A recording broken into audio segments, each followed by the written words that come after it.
I believe in Bitcoin. I absolutely love Bitcoin. And I'm very proud that my father stood on stage in Nashville and he came out and said that he's going to be the Bitcoin president. He's going to be the crypto president. He's going to make America the crypto capital of the world. He's going to put in smart regulation. He's going to do all the right things. I really believe that this is the future of finance. And I can say with great pride that now that he's won, you're going to have the most pro-crypto president in the history of America. When I called my father last week at 6 o'clock in the morning on a Thursday, does anybody know what happened that day?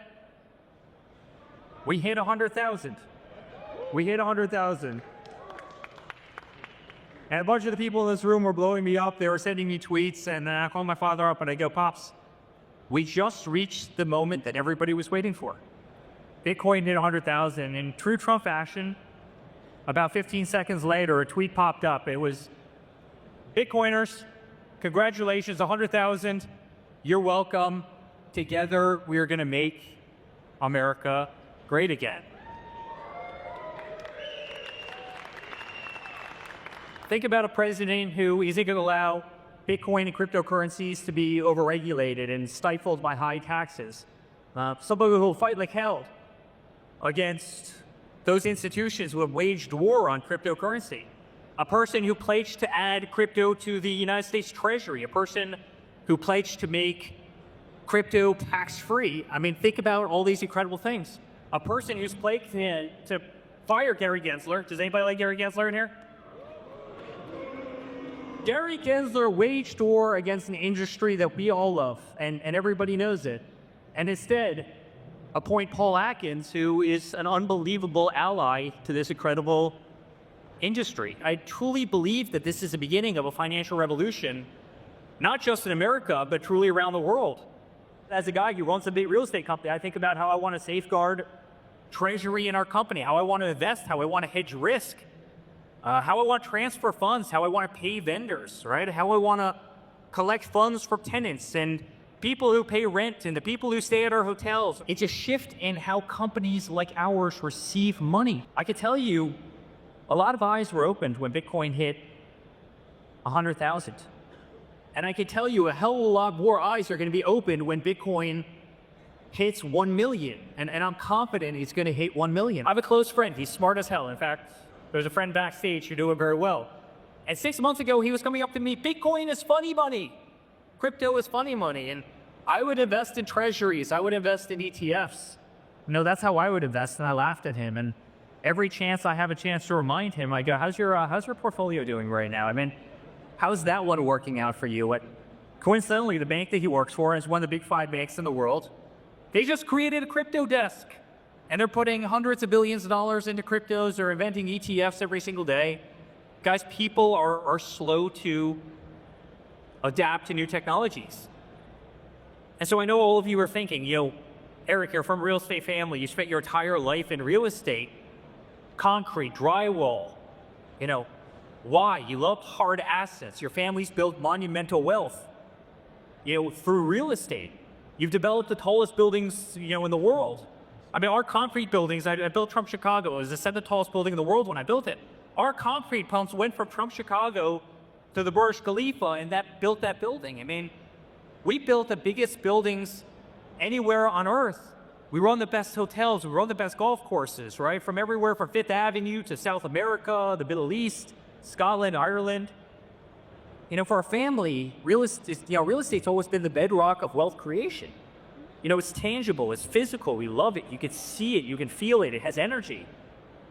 But really, here's the thing, guys, for the first time, there's another asset that has energy. There's another new digital asset that's revolutionary, right? I mean, one that consumes energy, one has life, and one that really has potentially more powerful potential to be more powerful than anything that we've ever seen before. Guys, I've seen people get canceled for their political beliefs. I've seen people get canceled for their religion. I've seen people get canceled for their culture.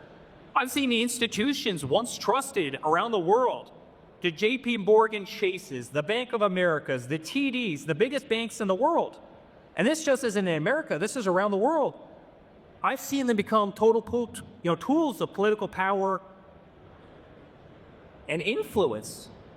I've seen government regulators walk into banks and say, you know what, I see that you're banking that person, and just understand that we might need to take a little closer look at you if you continue to have them in your portfolio. So why don't you just scoot them out of the way? Guys, I've seen this game. So many people in this room have seen this game. And I think what's more, I've also come to learn and see how antiquated the traditional financial system is around the world. Guys, it's slow as hell. It's inefficient. It's expensive. And generally speaking, it doesn't serve the needs of hundreds of millions of people around the world. You know, people that don't have our balance sheet, people who don't have the Trump last name, people who don't have our assets, people who don't have the advantages that we have as a family, they have no competitive advantage. They have no capital. Individuals around the world have been left behind by the millions. The traditional banking system is rigid, it's vulnerable to manipulation. It's failed the modern world, it's failed to adapt, it's failed to keep up with the modern world, it's failed the needs of the modern world. And guys, really, that's where crypto emerges. You know, I ask this question every single time somebody asks about crypto, but I say, does it make any sense that, you know, a beautiful young couple, they want to go out, they want to get financing for a home. It takes them 90 days, it takes them 120 days to get financing. Does that make any sense whatsoever? By the time they get financing, that home that they wanted to buy, it's gone, it's sold, their dreams are destroyed. How in the world does that make sense? I mean, I can go on my phone right now. I can trade Bitcoin at midnight on a Saturday night while having dinner with my wife. How the hell does it take 120 days to get a loan in developed nations around the world? It doesn't make any sense. The traditional banking system is antiquated. Why do banks work on a 9-to-5 schedule 5 days a week? Does anybody in this room work on a 9-to-5 schedule? No.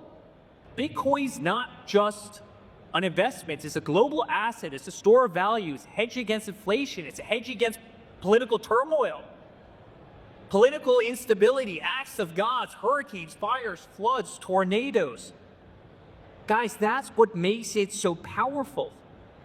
There's no CapEx, there's no insurance, there's no mismanagement, there's no corruption, there's no brokers, there's no break rooms, there's no HR, there's no DEI nonsense.